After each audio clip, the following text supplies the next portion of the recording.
So what's up, kamusta? Ayos ba tayo dyan? So nandito tayo ngayon sa may Microbike San Rafael branch para sa update natin dito sa motorcycle na to. Yung iba nakita na to, pero yung iba parang ngayon pa lang din nakita to.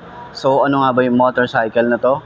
Ito yung Microbike Neko Abruzzi 125. So alamin natin kung magkano nga ba ang presyo nito at updated price ngayong 2025. Siyempre, alamin yan, nasa dulo ng video yung presyo niya. Kung gusto nyo i-skip tong video na to. Pero ayun, alamin na natin yung specification at yung presyo nito. Sulit nga ba ngayong 2025? So tara, samahan nyo ako. Walk around na natin. Ayos na ayos yan. Time to grind, get inside your mind. Yeah, we working overtime. That's the only way to climb. We gon' make it in our prime. Signing on the dotted line. Cashing checks left and right. That's the way I'm living life.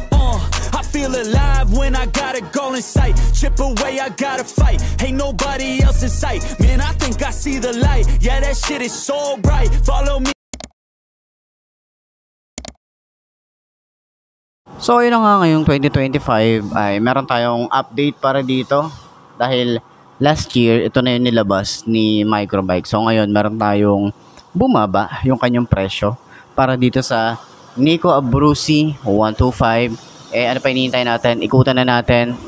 Baka mamaya, ito na yung hinahanap ng motorcycle. Kung hindi mo afford yung Giorno, pwede ang isang to. So tara, walk around na natin. Ayos yan. So ayun na nga, umpisahan natin. Dito sa kanyang headlight, mapapansin nyo halos parehas talaga ng itsura ng Giorno. Ang pinagkaiba lang nila, meron kasing chrome yung Giorno, pero ito is wala. Talagang ano siya, clear, and naka LED na rin yung kanyang ilaw. Tapos meron din siya sa gitna na parang chrome. Pagbaba natin yung kanyang logo ng MMC. So ito, wag niyong pansinin to, natatanggal naman to itong part na to kasi nadikitan siya. So ito naman, pagbaba meron siyang chrome din dito, tatlo naman din yan, and meron din tayo ritong ilaw. So LED rin yan, kita nyo ba? Ayan, LED din yan. May maliliit siyang bulb dito. Tapos hanggang dito yung kanyang ilaw. And yung signal light dito sa side, meron din siyang park light dito. So halos parang parehas din yung itsura ng Giorno. Medyo maliit lang yung sa Giorno kasi parang naka-bulb type lang yun dito 'Di ba? Pero ang laki Ang lapad nun dito no.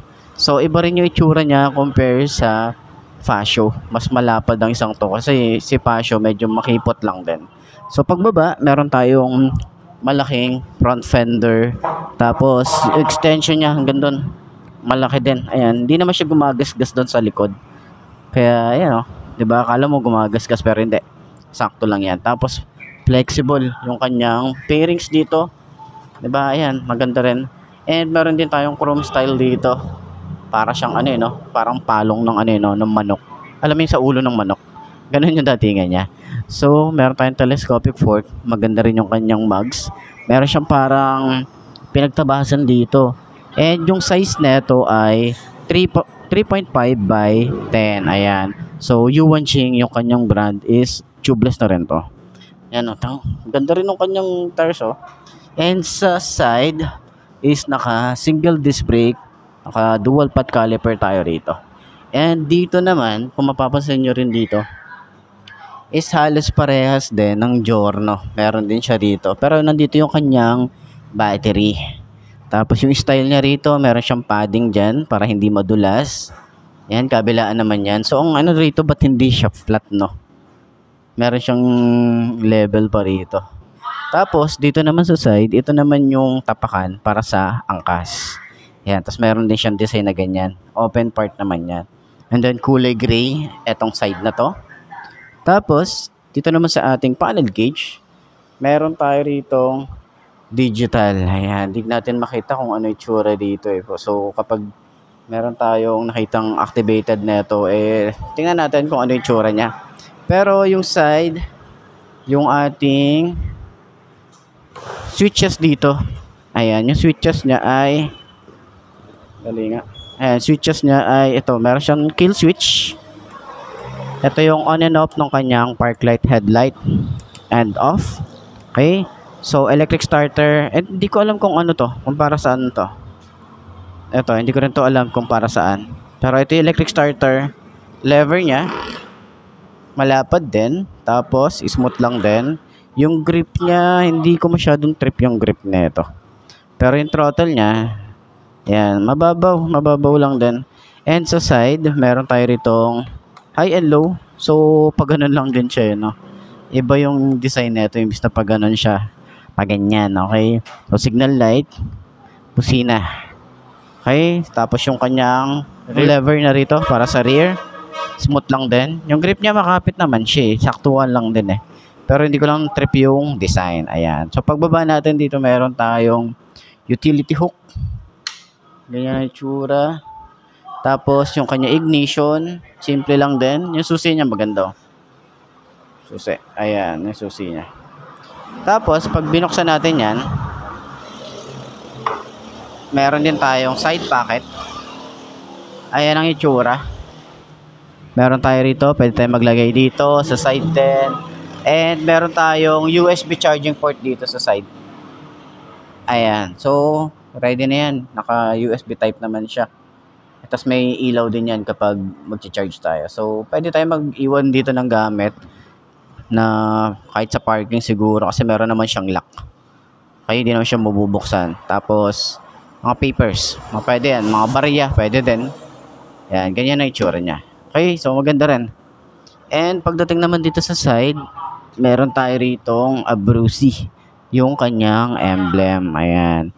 So, naka-air-cooled ang isang to. Ito ay carb type nga pala. And dito, yung kanyang tambucho, maganda rin yung kanyang cover. Pero ito, plastic. Mukha siyang hindi plastic eh. Tingnan niyo itsura. Oh. Diba? Kulay gray din siya. Tapos maganda rin yung kanyang mugs dito. Tapos naka drum brake, meron tayo rito parang carbon fiber finish dito. Then malapad. Yan to, naka ano din to, naka monoshock din to or single shock. And dito naman sa upuan, ito yung mga nagustuhan natin dito. Ganda ng upuan niya, sobrang kapal at sobrang lambot. May mga stitches din tayo rito. And matchy rin siyang tingnan dito. Napakakapal nung kanyang foam. Okay. So, dito nga pala ino-open yung ating seat sa ignition. Okay, ayan. Okay, so hanggang OBR, ganun siya kakapal. And yung itsura is premium din yung datingan niya. Ayan ah. Diba? Ang ganda rin ng itsura. So, compartment, meron din tayo rito. So, battery, yung kanyang side mirror. So, wala lang tayo ritong helmet hook, no? And yung ating gas tank. So, malinis lang yung ating design para dito. Nagustuhan ko rin dito yung kanyang grab bar. Ang laki din, malapad. Isang assembly lang din, no? Baklas lang dito ng tornilyo. Tapos, glossy finish na kulay gray. And yung ating signal light dito sa likod. LED rin yan. May park light din. Tapos, dito naman, LED rin yung ating tail light. Ayan. So, meron din tayo rito plate light, reflector, yung kanyang lagayan ng plate. Tapos, wala itong kickstart. Okay? Para sa kanyang panggilid. So, yan yung itsura niya. Diba? Ang ganda rin, oh. Quality din yung kanyang paint job dito. So, yan. May microbike din na naka-engrave. And wala nga pala tayo ritong side stand kill switch. So, yun lang naman yung mga ating update para dito. So, ngayon, upuan natin itong motorcycle na to. Itong Nico Abruzzi 125. Kung abot ba ng 5 to nakagaya ko. Nice yan. I got the God, see you on the other side, son. Ain't nobody know what I've been through. Ain't nobody know what I can do. I'm ready to go into battle. I'll put on a show, razzle dazzle. I'm about to take off. Never gonna stop till I'm chilling at the top, yeah. No, I'm about to take off. Never gonna stop till I'm chilling at the top, yeah. So get out my way, I'm here to stay. You can try another day, yeah. Cause I love the taste of winning the race. Gold medal, first place, yeah. Never gonna stop till I'm chilling at the top. So, yun na nga ngayong 2025. mauupuan na ulit natin itong Nico Abruzzi 125. So, kung mahilig ka sa mga classic bike na ganito, scooter type, eto, pwede na to, recommended din to. At kung natatandaan nyo, lumabas yung Honda Giorno. Halos hawig sila. Kung titingnan nyo yung kabuuan, pati yung kanyang gulay board, same din sila. Pati yung kanyang likod, yung harap, medyo may mga pagkakaiba lang. Pero sa ano niya, sa body niya, although di ko pa nakikita yung Giorno in person, pero sa mga video, yun yung mga nagiging reference natin. Okay, so ngayon, buuan natin. Okay, 5 to ang aking height. Ganyan ang itsura niya kapag naka side stand. Ayan, mukhang okay naman din siya. Okay, so 5 to ang aking height. Buuan natin. Mga bang itsura natin dito. So, tingkayad, sobrang tingkayad. Pero, maganda rito, nagustuhan ko rito. Kasi yung upuan niya, meron siyang tinabas dito. Kaya hindi siya masyadong bukaka. Okay? So, rekta na agad, straight na agad yung ating paa. Pero syempre, nandito tayo sa may dulo. Kung gusto niya pang umatras, ayan, ganyan na itsura natin. Medyo bukaka na tayo. Pero dito tayo sa relaxed position. Ayan, sobrang lambot ng sobrang lambot nung shock sa likod. Sa harap naman, gusto ko rin yung bounce ng kanyang shock. Turning radius, hindi siya ganun kalawak. Ayan, okay. Pero gusto ko yung datingan nito Ganyan, ganyan tsura niya. So, pag naka-rides tayo, ganyan. Malawag pa yung ating legroom dito. Pwede pa tayo maglagay dito ng mga gamit. Okay? So, yan. Kung mahilig ka sa mga classic scooter, katulad na ito, pwede ang isang to. So, kahit carb type ang isang to, wala namang problema doon. Meron naman talagang mga gusto ng carb type and merong gusto ng FI. So, nasa sa inyo na yun kung ano yung gusto nyo or yung reference nyo. Okay? Pero para sa akin, panalo yung itsura na ito. Premium looks din ng isang to. Baka ito na yung trip na motor na gusto mo. Okay? Yung hinahanap mo ngayon 2025, hindi ka masailan sa carb type, pwede na to. Pang long ride, pwede rin to. Kahit 125cc, long ride mo to. So, yan. So, para naman doon sa lahat ng mga gustong kumuha ng ganitong motorcycle, lalagay ko yung contact number ni Microbikes San Rafael para at least rekta na kayo sa kanila na mag-inquire or pwede nyo akong i-message para at least ma-assist ko kayo. So, ayan. Ayos, diba? So, center stand natin. Magaan ba siya yung center stand? Magaan yung motor. Sobrang gaan ng motor. Ayan. So, center stand. Sobrang dali lang din yung center stand. Ayos. So, yun ang mga best sa lahat ng mga nagtatanong, magkano nga ba ang updated price ngayong 2025 nitong motorcycle na to?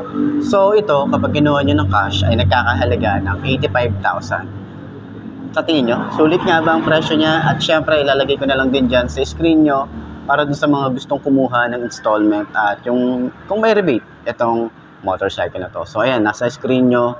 And sa tingin nyo, sulit nga ba ang presyo niya? And para naman dun sa mga nakagamit na ng ganitong motorcycle, baka pwede nyo i-comment dyan ano yung mga naging experience nyo sa motorcycle na to para at least merong idea yung mga gustong kumuha ng ganitong motor. Ayos yan, di ba? So, yun lang mga best, ito na ba ang motor na babagi sa'yo? Kung ito na nga ay markahan mo na yan at mag-subscribe ka na sa aking YouTube channel, i-click mo na rin notification bell para updated ka sa lahat ng videos na upload natin. Dito araw-araw, so lagi yung tatandaan, wala sa brand ng motor ang itatagal yan. Kundi na sa pag-aalaga mo yan, tatagal yan, ayos na ayos yan. So, kita ka tanong ulit tayo bukas. I'm Mark D. Ciao. Maraming salamat sa inyo. Babush. Haha.